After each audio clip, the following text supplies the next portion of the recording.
আরে জলদি বলো কি লাগবে? আমি এই ক্লিপটা বেচে আমি 5 টাকা চাই। লাগবে না আমার, আমি এটা দিয়ে কি করব? প্লিজ এটা কিনে নেন, আমার 5 টাকা অনেক দরকার। আচ্ছা ঠিক আছে, এই দাও তোমার ক্লিপ আর এই নাও টাকা, আর যাও এখান থেকে। আমি এই টাকা দিয়ে আমি একজনের সাথে কথা বলবো। আমার দাদি বলেছে আমি ছোট থাকতে আমার মা চলে গেছিল। প্লিজ এই টাকাটা নিয়ে আমার মায়ের সাথে কথা বলিয়ে দেন। তখনই এনি নিজে নাম্বারে ডায়াল করে দে। মিনিকে এখানে রেখে সে একটু দূরে চলে যায় আর এনি নিজেই কথা বলতে থাকে। হ্যালো মা, তুমি কখন আসবে? আমার আপনার কথা অনেক মনে পড়তেছে। মিনা তুমি যখন বড় হয়ে যাবে আমি তখন তোমাকে নিতে আসবো। এরপর থেকে মিনা এনির জন্য কিছু না কিছু নিয়ে আসতো আর প্রতিদিন তার মায়ের সাথে কথা বলতো। একদিন এনি দেখে যে মিনা মন খারাপ করে বসে আছে। আরে কি হয়েছে মিনা, তোমার এত মন খারাপ কেন? এনিকে দেখে মিনা তাকে জড়িয়ে ধরে। আমি আমার দাদির সাথে গ্রামে চলে যাইতেছি, আপনার কথা আমার অনেক মনে পড়বে। তার আগে বন্ধুরা আমি সবার মতো কোনো কসম দিব না। তুমি যদি তোমার মাকে মন থেকে ভালোবাসো তাহলে একটি লাইক এবং চ্যানেলটি সাবস্ক্রাইব করে দিবে আর তোমার সুন্দর নামটা কমেন্টে লিখে যাবে।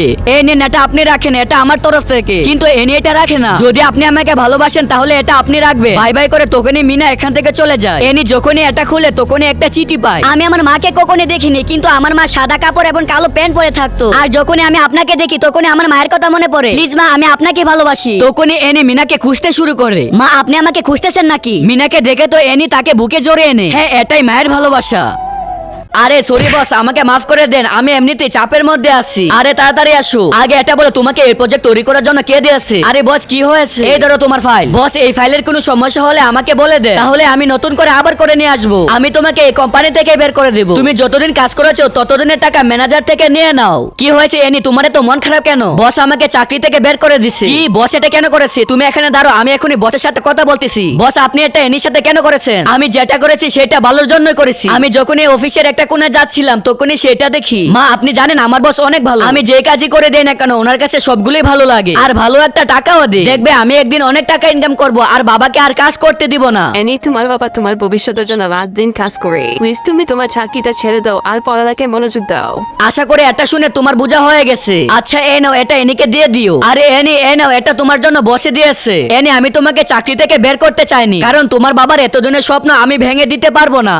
এনি এই নাও, এখানে কিছু টাকা আসছে, আমি এগুলো খুব কষ্ট করে জোগাড় করেছি। বাবা আপনি আমার জন্য অনেক কিছু করতেছেন, কিন্তু এগুলো করার দরকার কি? বাবা এখন তো আমার চাকরি হয়ে গেছে, এখন থেকে আমি সবকিছু করব। আরে এদের অবস্থা তো খুবই খারাপ, আমাকে এদেরকে সাহায্য করতে হবে। বস এই নেন আপনার সবগুলা কাপড়। বস আপনি আপনার মেয়েকে মিথ্যে কেন বলেছে? কারণ আমি চাইতেছি আমার মেয়ে নিজের পায়ে দাঁড়া, নাকি তার বাবার টাকায় চলে। এনি তুমি শুধু প্রতিদিনই নুডলস খাও, আজকে থেকে তুমি আমার খাবারটা খাবে। এ নাও, তুমি এখানে আরাম করে খাবার খাইতেছো। তোমার কি মনে নেই কালকের ভিতরে তোমার প্রজেক্ট ফাইল তৈরি করতে হবে? বস এই প্রজেক্ট ফাইলটা তো অনেক বড়, এনি এটা কিভাবে কমপ্লিট করবে এটা আমি শুনতে চাই না। যদি কালকের ভিতরে এটা না করে তাহলে আমি ওকে চাকরি থেকে বের করে দেব। সারা রাত জেগে থেকে ইয়াস তার ফাইলটা কমপ্লিট করে দেই। বস আমি তো ফাইল কমপ্লিট করে দিয়েছি, এই নেন আপনি চেক করে। এই ফাইলটা তো আমি ডাস্টবিনে ফেলে দিব, কারণ এই ফাইলটা আমার অনেক আগেই ছিল। তার আগে বন্ধুরা আমি সবার মতো কোনো কসম দিব না। তুমি যদি তোমার মাকে মন থেকে ভালোবাসো তাহলে একটি লাইক এবং চ্যানেলটি সাবস্ক্রাইব করে দিবে আর তোমার সুন্দর নামটা কমেন্টে লিখে যাবে। এটা তো আপনি প্রথমে বললেই হতো, তাহলে তো এনিকে আর কষ্ট করে বানাতে হতো না। তোমার সাহস কি করে হয় আমার মেয়েকে দিয়ে এসব করা? আজকে থেকে আমি তোমাকে চাকরি থেকে বের করে দিব। আরে বাবা তুমি এখানে কি করতেছো? পরে পার্ট দেখার জন্য কমেন্টে পার্ট 2 লিখে দিন। আরে তোমরা এটা কি করতেছো? প্লিজ আমাকে ছাড়ো। এ কি করলে? আমার জ্যাকেট কেন নিয়ে নিলে? আজকে কোম্পানিতে পার্টি হবে, সব মানুষকে দেখতে অনেক ভালো লাগবে। আমরা তো তোমার ভালোর জন্য এসব করতেছি, চলো আমরা এনিকে সাহায্য করে দিই। এরা দুজনে মিলে এনির কাপড় খুলতে শুরু করে। ছেড়ে দাও এনিকে। এখনই তোমরা দুজন এটা পরে রোদের উপরে দাঁড়িয়ে থাকো, আর কখনো এনির সাথে এরকম করবো না। তার জন্য কে আমাদেরকে এত পাপ দিতে হবে? এটা কি করতেছো এনি? তুমি আমার চোখ কেন বন্ধ করে দিছো? আরে মিনি তুমি ইয়াসের সাথে এটা কি করতেছো? মিনি তোমার সাহস কি করে হয় আমাকে ছুঁয়া? ইয়াস কলেজে থাকতে আমি তোমাকে অনেক পছন্দ করতাম, তুমি আমাকেই ভালোবাসো কারণ ও অনেক গরিব। দেখো না কি ফকিনি বেশে কোম্পানিতে আসে। আচ্ছা দাঁড়ো, আমাকে ফকিনি বলা হচ্ছে। এই না তোমাকে স্প্রে করে দিচ্ছি। কালকে তুমি আমাকে অনেক অপমান করেছো না, দাঁড়া তোকে দেখাচ্ছি। আজকে দেখো আমি কি করতেছি। উল্টো এনি এই না তোমার জন্য কফি নিয়ে এসেছি, তুমি অনেক ক্লান্ত হয়ে গেছো। প্লিজ কালকের ঘটনার জন্য আমাকে ক্ষমা করে দাও। তার আগে বন্ধুরা আমি সবার মতো কোনো কসম দিব না। তুমি যদি তোমার মাকে মন থেকে ভালোবাসো তাহলে একটি লাইক এবং চ্যানেলটি সাবস্ক্রাইব করে দিবে আর তোমার সুন্দর নামটা কমেন্টে লিখে যাবে। যখনই এনি কফিটা খেতে যায় এনি তখনই সেটা দেখে ফেলে। তুমি পাগল হয়ে গেছো, আমার কফিতে এটা মিশালে কেন? তুমি অনেক বড় ভুল করে ফেলেছো, এই ভুলের কোনো ক্ষমা হবে না। তুমি এখনই আমার কোম্পানি থেকে বের হয়ে যাও। পরে পার্ট দেখার জন্য কমেন্টে পার্ট 2 লিখে দিন। এখানে দাঁড়িয়ে আছো কেন? তোমার কি কিছু লাগবে? একদিনের জন্য আমার বাবা হয়ে যান। কি বলতেছো তুমি এইসব?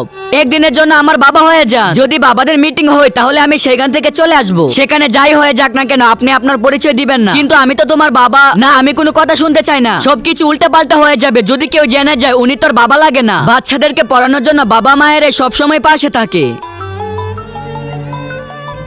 কি টাস খেলার জন্য এত এত ফোন দেওয়া লাগে? স্যার প্লিজ, সবার ডিস্টার্ব হইতেছে, তোমরা আমার জন্য অপেক্ষা করো, আমি এখনই আসতেছি। স্যার মিটিং এখনো শেষ হয়নি, আপনি বাইরে কেন এসেছেন? আমি পারবো না, কারণ আমার বন্ধু আমাকে টাস খেলার জন্য ডাকতেছে। না, আপনি যেতে পারবেন না, কারণ আধা ঘন্টার ভিতরে মিটিং শেষ হতে যাচ্ছে। আমি টিচারকে বলে দিয়েছি তুমি ওদেরকে ধোঁকা দিচ্ছ। এই নাও তোমার টাকা। দাঁড়ান এনির বাবা, তার আগে বন্ধুরা আমি সবার মতো কোনো কসম দিব না। তুমি যদি তোমার মাকে মন থেকে ভালোবাসো তাহলে একটি লাইক এবং চ্যানেলটি সাবস্ক্রাইব করে দিবে, আর তোমার সুন্দর নামটা কমেন্টে লিখে যাবে। আমি এনির বাবা নই। হ্যাঁ আমি জানি এনির বাবা গ্রামের একটি দুর্ঘটনাতে মারা যায়, কিন্তু সেটা এনি জানে না। এনি তার বাবার জন্য একটি চিঠি লিখেছিল। বাবা, আপনার কথা আমার অনেক মনে পড়তেছে, কতদিন ধরে আপনার হাতের খাবার খাই না। এই মেয়েকে কোন মা জন্ম দিয়েছে আল্লাহ জানে। আমার মা এরকম ছিল না। আমার শরীরে হাত কেন তুলেছো? আমার মেয়ের গায়ে হাত দিবি না। পরে পার্ট দেখার জন্য কমেন্টে পার্ট 2 লিখে দিন।